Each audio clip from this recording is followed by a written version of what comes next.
It is time for Freshly Pressed 981. Smooth breakfast. Smooth breakfast. The Smooth Breakfast Show. The Smooth Breakfast presents the headlines, the stories, the news. In-depth analysis of national current affairs. Freshly pressed on Smooth 98.1. Do you want headphones? Yeah.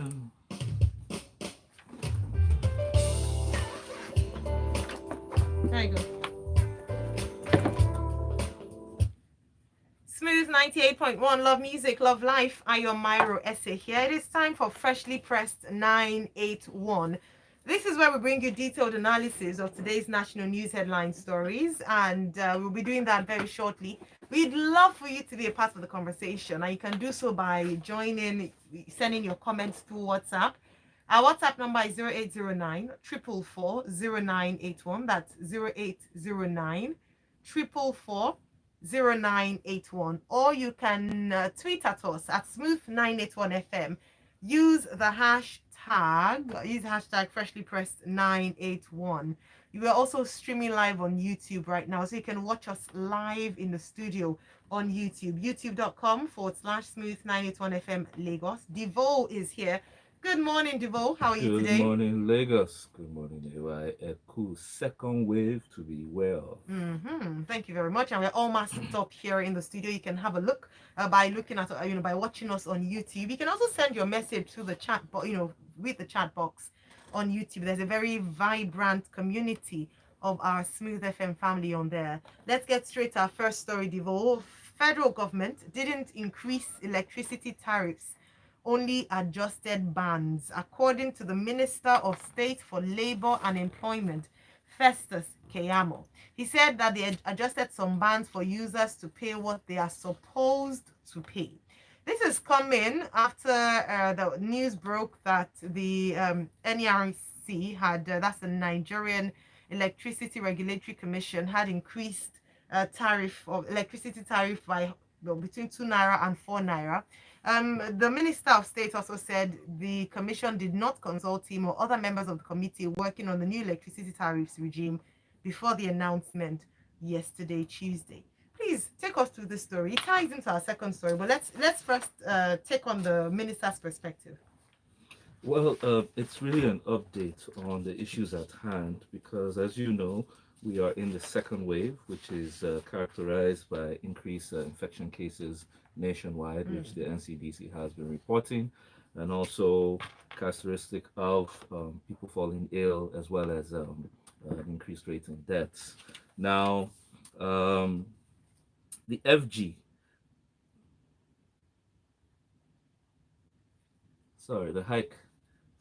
missed that, my apologies. Okay, so on the increase electricity You're tariffs. moving on to the second or third story immediately. Don't worry, we're coming to COVID very shortly. I know that's forefront in our minds, but let's talk about the electricity tariff first of all. Yes, on the electricity tariff, I think there are two stories here actually, and I think it needs to be set clear what actually happened. The Minister of State for Labor and Employment, that's Festus Keyamo, he said the federal government did not increase the electricity tariff. They only adjusted some bands for users to pay what they are supposed to pay, right? What does that mean? Now, he said because he is on a subcommittee, consisting of the federal government and labor, meaning those who are agitating now are actually at the table regarding the increased tariffs. Remember, they've been negotiating for some time as of last year when the rates were increased, of which labor came out and said against the fuel hike as well as the electricity tariff hike that they should put it down. Now, they should reverse it. Now, Minister of State, Keyamo, did say that he was not consulted. None of them were consulted when NERC took this decision. How possible is that?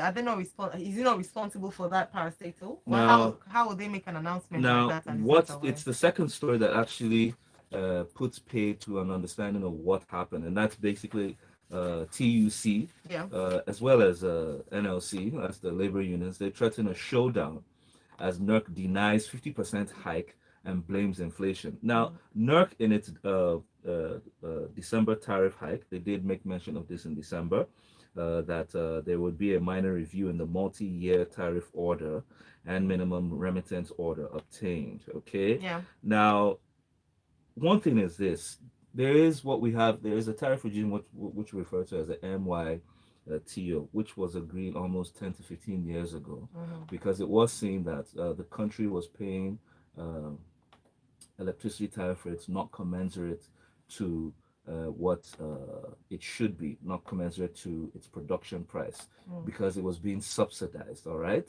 Yeah. Now, it wasn't really an issue then, because as long as the subsidy existed, many people didn't complain. But obviously, in this economic time, in this period whereby government revenue is very low, sources are not as high as before, our debt management is at a critical stage, government has had to make some macroeconomic adjustments, and this has come with the removal of subsidies wherever.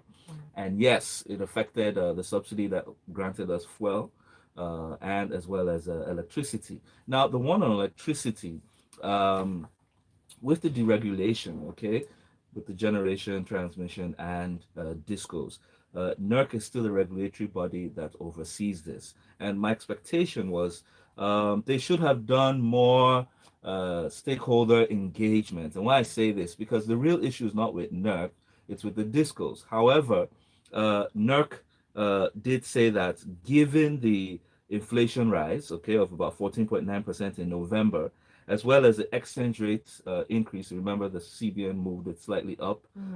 It at 379 to the dollar. They had to adjust the service bands. Now, they have service bands A, B, C, D, and E. The tariff order, which is what the subcommittee is working on, had agreed that they would freeze the service bands for D and E. Those are most vulnerable customers, based on the fact that they get less than 12 hours of light per day, as per assumed. They said in that fact that biannual review would take place on the service bands for A, B, C, D, which was adjusted from 2 naira to 4 naira per kilowatts. Okay, and that's the claim that it was a 50% hike was not true. Now, let me make it plain and clear. The service band rate is a component of the electricity price that we pay, which makes up the tariff. The tariff rates have not changed as of last year when they were increased. However, if this minor adjustments should have been taking place, I think NERC should have spoken to stakeholders as well, efficiently and sufficiently, adequately, so that it wouldn't seem as if they have snuck round the back, and now the federal government is coming out to say, "Oh well, we were not informed, we were not consulted." It's not like they need to consult because they are the regulatory body. However, in lieu of the agitations, in lieu of the current situation of the country, carrying your stakeholders along is fundamental to ensuring national peace and stability. It is a difficult thing. I know the arguments with the removal of subsidies in all areas is a difficult fight between the federal government, the state government, and its people, all right?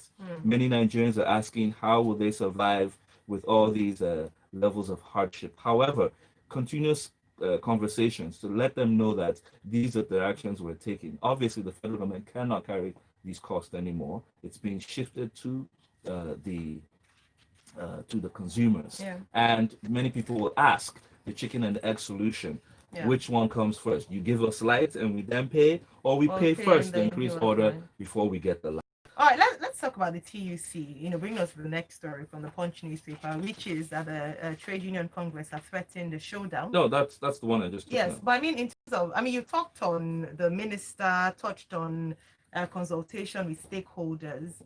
But do you think, as some people have said, that we are only paying for what we're using? So ultimately, if we're not going to be subsidized, there is going to be an increase in tariffs. Because this is a question that came up as well during Business Express 981. Yes. Do you think that it is a breach on the agreement made by the federal government and the TUC and NLC when they put up their strike and they went to the negotiation table? Do you think that they feel slighted, as this wasn't, they weren't aware that in a very short time they were going to do this? Sorry, let me just you can answer both. And then another complaint that's come out is that yes, we know we have to pay more for electricity, but it's wrong timing. We are faced with an economic downturn in terms of, and then obviously the impact of the pandemic on businesses, on income.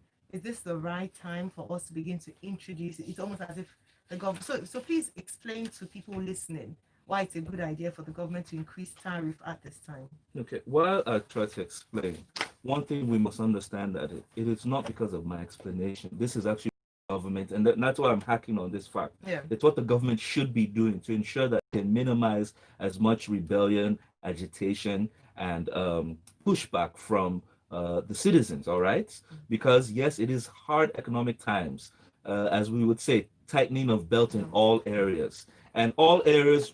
It means that government must be talking and engaging with citizens at stakeholder conferences and meetings through various communications to ensure that at every point in time, the citizens are aware of how tight this belt needs to be and how far those actions are going to be taken. And some of the debates against this is, okay, you ask us to tighten our belt in fuel price rates, in electricity price rates, yet you, the federal government, you're not dealing with your own big belly in terms of your oversized staffing. Remember, a big chunk of our budget is going to recurrent expenditure. Yeah. Some would pick on the National Assembly saying those guys are still receiving the same salaries. Some would say that ministries, departments, and agencies which have been caught in various corruption instances, how can corruption still be going on? And you're still asking us to tighten our belts. This is where the crux of the matter lies. And I expect the federal government, if you are sincere and you mean what you say, because the truth is, whether we like it or not, whether we accept it or not, the revenue challenges of the government are real, meaning they don't have enough to carry out even the budget they have proposed. And it's not as if, even if you can loan all the amount, it's not as if people are ready to give you the minute you say, I need this. But you can see how long it takes for even to get a loan negotiation expanded. Therefore, when the federal government takes some of these measures, they need to be in constant communication with the citizens to inform them of the implications. Because the truth is this, in the fight for lifting 10 million people out of poverty, when you take steps to remove subsidies in social services that Nigerian citizens have enjoyed, it will increase the level of hardship. A word is enough for the wise. Yeah, you would think that with the president having a retinue of special advisors on information, social media, communication, we have a minister of information. We still feel that information isn't properly managed. I would even give them a recommendation. The same way you are extending daily information on COVID with the presidential task force that communicates in a media forum with the press and the general public, have that same atmosphere for some of the critical areas of our economy, because we are suffering. So we need to be hearing this. Power holds the what do you call it? The fundamental driver to the lifting of this economy. By now, we should have called a state of emergency on power. By now, we should have had stakeholder we should have meetings. called a state of emergency years ago. Yes, we should have. We should be having the same way we have constant meetings with COVID. We should be having constant meetings regarding the power situation and how Nigeria is going to get out of it. Given the fact that you cannot address everything with the little you have, therefore, focus on the areas that will give you multiplier effects. Absolutely. Thank you very much. Talking about COVID, let's look at this report on the Punch newspaper. COVID vaccines, federal government in talks with China, says Minister. On Monday, Divo Cheta was here and we're discussing the negotiations. So the federal government had released a statement saying that by the end of, was it February, we're going to have administered about 100,000, administered vaccines to 100,000 Nigerians. Yes. And people were asking that, how would this be when we haven't even heard, I think it was end of January, they said, we haven't even heard as to who they're negotiating with. So we know, for instance, Pfizer, Moderna, we have a number of people who have come out with vaccines. Yes, and countries have identified who they're going to do business with. We haven't quite done that. So this is almost like a report on that. The federal government says it has open talks with China to have access to COVID-19 vaccines for Nigeria. And Nigeria's Minister of Foreign Affairs, Jeffrey Onyema, made the disclosure on Tuesday in Abuja, while briefing newsmen shortly after a bilateral meeting with the Chinese Foreign Minister, Wang Yi, who was in Nigeria on a working visit. It's also worthy of mention that the World Health Organization has recommended Pfizer's vaccine, which needs to be stored at a minus 70 degrees centigrade for Nigeria's use. It doesn't look like, I don't know if we're going to pursue what WHO has recommended for us, but please Yeah, take us to the story. for countries that are challenged with infrastructure, the Pfizer solution may come as the last option, obviously. Now, the truth is, I think the federal government has been in conversation. It's just that they didn't release the information up till now. And now they are stating, with the celebration of our 50 years diplomatic relationship with the People's Republic of China. And this information is coming by way of the Minister of Foreign Affairs, Godfrey Oyema, okay? And in this celebration, what they did say that they thanked China for their immense contribution towards Nigeria in the fight against COVID, okay? Noting that they have, if you remember, back in the lockdown, China was one of the first countries to donate protective equipment, that's PPEs, masks, shields, the dresses, that's the vests that they wear, as well as the sanitizers, etc., and co. during the first wave, and that due to that concern, China is also offering its services as regards the access to the vaccine. Now, China, yes, as one of the many countries that is producing vaccines for the COVID-19 treatment, has already started that discussion with Nigeria. Now, this is not an absolute statement, meaning I don't think China is the only country the federal government is talking to. Okay. I think the Ministry of Health as well as NCDC will open up, and I think that's the apathy or the apprehension people have, that by now you should have informed us of how this discussion is taking place. However, the federal government through the PTF last week did mention that vaccines, the first batch of vaccines, should be in the country by the end of January. Now, obviously, that is a limited supply. They haven't put an amount on the number, and they've said the first batch would go to the frontline health workers, as well as the elderly and vulnerable, those who are in critical stages. And we know that whatever the amount is coming, it's obviously going to be a far cry from what is required. So we do want to hear the long-term solutions with the supply of vaccine, and as well, in as much as we are discussing the long-term solutions of the vaccine, the pandemic still ravishes in the second wave, which is the next. The next story, yes. Talking about that, COVID-19, why Nigeria is recording more deaths, according to the Minister of State for Health, Olorunimbe Mamora. He said that he said this while speaking at the Presidential Task Force on COVID-19 briefing yesterday, saying that caregivers are holding on to suspected cases for two. And we have heard this. A number of people have been saying, I had malaria, acute malaria, I don't feel well, I think it's typhoid. And so by the time they finally agree to go for testing, they've probably spread it. Now, don't also forget, I mean, just to make a case for these people, I'm not giving an excuse for them, but remember that a test costs 50,400 naira. In some locations. That's the easiest access. That's the private arm. It's free if you go to the state allocated center. Yes, when you present a symptom. Yes. So even and then that's that, and the minimum wage is 30,000 naira. How many people can afford it? Well, it's obviously beyond the reach of many, and that is why state governments have provided free testing capacity. However, the major issue here is we've seen the increase in the numbers, all right, in this second wave, meaning more people are getting sick faster, all right? When I say sick, I'm referring to infections.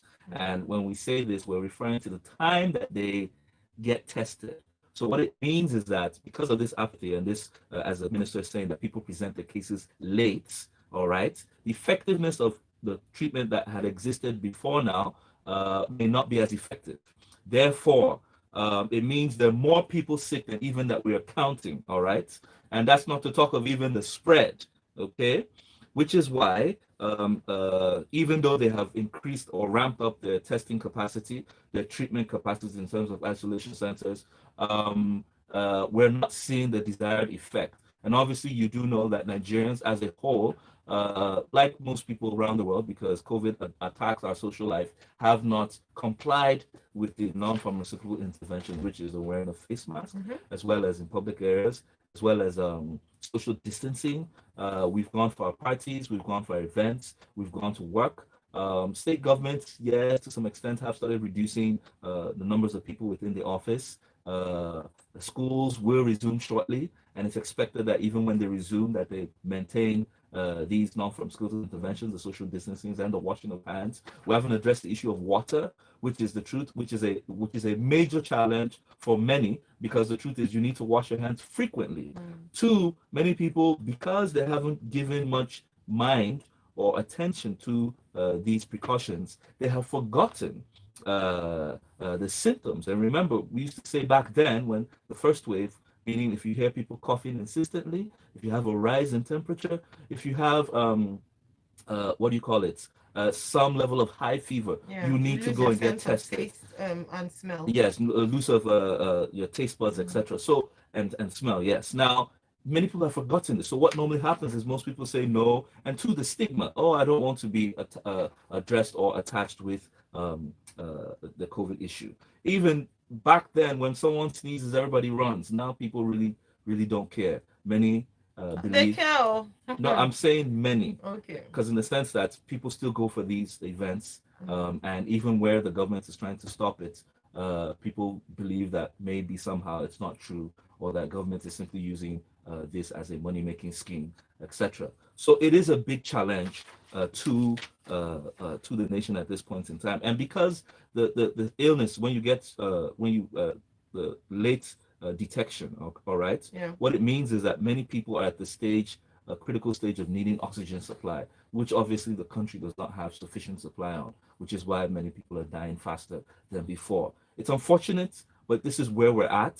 I think, yes, as we are in this stage, we're not going on another lockdown. I don't see that happening, because the government obviously does not have the funding to ensure that everybody is well taken care of during that lockdown. However, I say this because we can't keep trying to convince people. It's for your own personal safety and life. All right.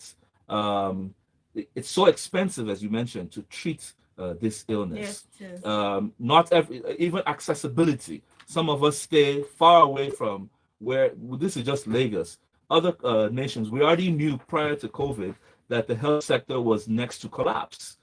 In some locations, they don't have a hospital in the next 4 to 5, 6 hours. Neither do they have a clinic. So what happens to those Nigerians in those locations? Then we'll start hearing the issue of mysterious illness, which will take us how many weeks before we detect or even come up and agree that something took place in those locations. Yeah. So we say this for your own care. It's only advice at this point. We are begging.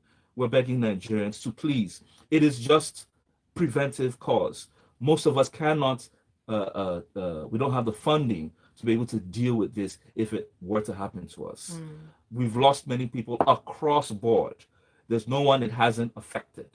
So please, I beg you, try and maintain these preventive measures so that we can deal with this pandemic as soon as possible. Fantastic. Thank you very much. Kenneth Okoji on YouTube says, I won't trust China with my clipped nails. China only see Africa as a new colony to dump their goods. I was expecting a message, a comment like this. And let's move on. Punch newspaper says, federal government reiterates ban on rice importation. Mr. Abdul Hamid Baji, who is the Comptroller, Nigeria Customs Service in charge of Sokoto and Zamfara, made the emphasis at the reopening of the Lela border in Sokoto State. The news agency of Nigeria reports that the government made the emphasis as importers and exporters in Sokoto got excited at the reopening of the border. Are we really excited or are we angry? Well, the truth is the Comptroller General, Mr. Abdul Hamid Maji, has his homework cut out for him. And why I say so is because what we Nigerians experienced was a charade with the border closure, whereby there was a big stick wielded across borders within the country. And what we still saw was an enrichment of customs and border officials simply because the smuggling continues at the fee made available. And I say this because it seemed as if the federal government was not listening to its economic advisors. Many people ask, what was the real lessons in the border closure? Have we learned from it? My take is this: whilst the borders have been reopened, obviously due to pressures for economic concerns, all right, you can still address those issues that matter. So it's not as if the federal government had pointed out issues that were not important. Yes, they were important. They were trying to deal with smuggling of consumer goods, smuggling of fuel, smuggling of rice, as they have banned rice to enable Greek our farmers to be able to grow local capacity. However, there are how do we say this? There are collateral actions to be taken to address that border issue. For example, one thing that makes smuggling rife in this country is what they call incentive. When you have a price difference between production or availability, meaning if fuel costs how much here? Let's say about 165 currently, yeah. and it costs 300 or 400 naira across the border. You don't need a scientist to tell you that let's make a move. Is it border? Let's find the routes that we can move these things to. We will make our money back in days. Those are the incentives that harm, that challenge border closure. I mean, a marketer simply has to put the customs people in consideration and his goods move. We have to face the hard facts about Nigerian reality. Okay, now we talk about the rice challenge. Currently, our farmers are trying. Okay, the federal government has given some incentives for the growing, but the rates at which we are producing rice obviously does not meet the demand on ground. Hence, the need to find ways of bringing in rice into the country legitimately to address our demand. These are the factors that we have to get real with. So my expectation for the, like I said, for the Nigerian Customs Service is to look at border reform. How can they build up our borders? How can they increase nationwide? Because they just opened, I think, 3 of the borders. Yet the reality is that our borders only cover a certain perimeter. So we have a lot of homework to do in this area. Remember, we have started the Africa Free Trade Agreements, meaning many other Africans. The truth is, the Africa Free Trade Agreement is hedged on South Africa and Nigeria, and more so Nigeria. South Africa has 50 million people. Nigeria has 200 million people. The market is Africa is Nigeria. Nigeria is Africa. So everybody's waiting to get their hands and their goods into this country. We should be mindful of this. If we are not prepared by equipping our own citizens to be able to manufacture, to be able to produce things, that then we will become the dumping ground for other people's goods, and they will make money off us. And at the end of the day, we'll be the ones sorry for it. Brilliant, thanks. This day has this report. Let's delve into some APC politics, shall we? So the former governor of Ogun State and chieftain of the All Progressives Congress, Chief Olusegun Obasanjo, was in an interview on the morning show of Arise News Channel, and he made a statement with regards to the APC, APC Metro talks agreements that were reached, or that was reached at that time, part of which was that the next president would be zoned to the south. Recall that Minister of Works and Housing, Baba Tunde Fashola, had also spoken out saying that there was a gentleman agreement as to who the next president is, and that should be honored. Please take us through this, and what do you make of this story? News alert, politics. When it comes to politics, it is not about logic. Now, let's get down to it. Well, the APC is having discussions, all right? And in an Arise News television interview, one of their chieftains, Ashoba, did mute the eligibility of Asiwaju, that's Bola Tinubu, in running for the presidency. Okay, this was followed by rounds of discussions by some people had claimed that the APC had some kind of gentleman agreement, okay, that they will be zoning between the north and south, which differs from the other zoning arrangement the PDP had, which was that it would go around the geopolitical zones, which is where the discussions on, oh, it's supposed to go to the southeast now, is coming from. So this is APC discussing their own zoning. Well, they said southeast, south, or southwest. Just the south. It should come. Just no. That's what I'm separating this. APC. Okay. What was rumored or what was muted was north and south. Okay. The issue of the southeast aspect comes from the PDP gentleman agreement. Right. Obviously, we know that many of the members in the PDP are in the APC now, right? And this obviously is going to cause tensions because some members of APC are saying that, well, that's Yerima, that APC had no pre-merger agreement to rotate the presidency between the North and South, that people must be careful in the use of the word zoning, all right? Now, the truth is this, right? And let's not get muddled up in the politics, because when you follow politicians, you will get lost in their midst. What we need to, as Nigerians, understand is that politics is an issue of numbers and consensus. I repeat myself, politics is a matter of numbers and consensus. Numbers mean, can you muster the numbers at the voting line, all right?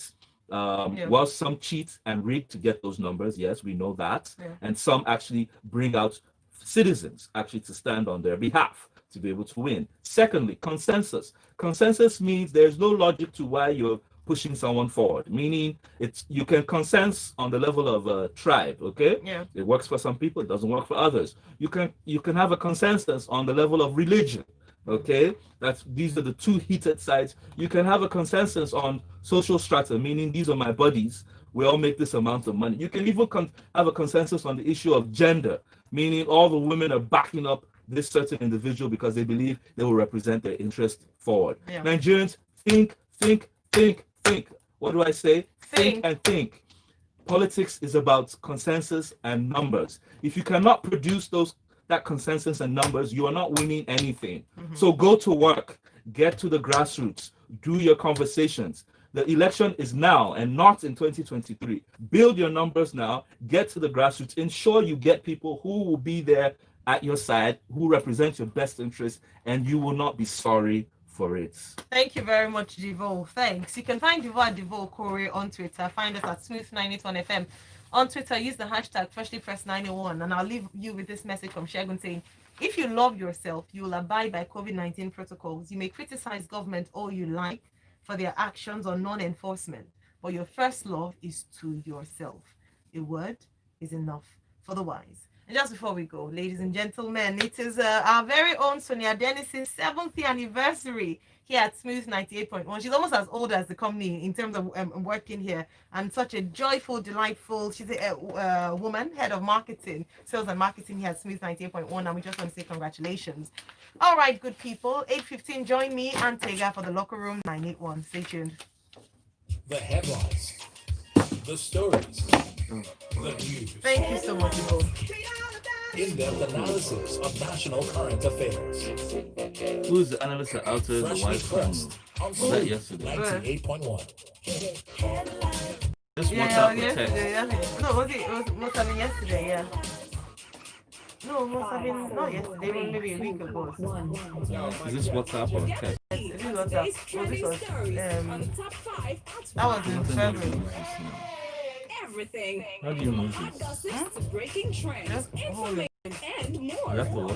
Hold on, So much to talk about. So little time. Rewind, say it again. Catch the top 5 at 5 on the Smooth Drive every weekday from 5 p.m. See, Only on I know this, 98.1